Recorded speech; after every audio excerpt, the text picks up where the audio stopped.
આગળ સમાચારમાં વાત કરીએ તો સમાચાર જૂનાગઢથી પ્રાપ્ત થઈ રહ્યા છે। કહી શકાય કે જૂનાગઢ ખાતે સહકારી મંડળીમાં ઉચાપતનો મામલો સામે આવ્યો છે। જૂનાગઢમાં વધુ એક સહકારી મંડળીમાં ઉચાપતનો મામલો। ભેંસાણની સહકારી મંડળીમાં ઉચાપત કરાઈ છે। જૂની ધારી ગુંદાણી સેવા સહકારી મંડળમાં ઉચાપતી જોવા મળી છે। તો મંડળીના ખોટા હિસાબો બનાવીને છેતરપિંડી કરી હતી। મહત્વપૂર્ણ સમાચાર પ્રાપ્ત થઈ રહ્યા છે। તો બીજી તરફ કહી શકાય કે ખેડૂતોના ખોટા ધિરાણો મંજૂર કરીને ઉચાપત કરી છે।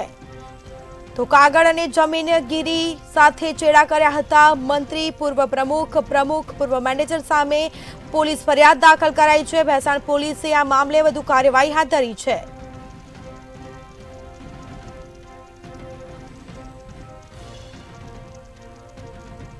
તો જૂનાગઢમાં વધુ એક સહકારી મંડળીમાં ઉચાપતનો મામલો। ભેંસાણની સહકારી મંડળીમાં ઉચાપત કરાઈ છે।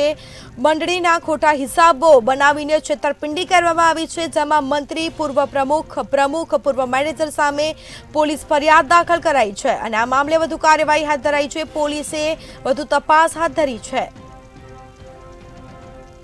તો જૂનાગઢમાં વધુ એક સહકારી મંડળીમાં ઉચાપત થઈ છે।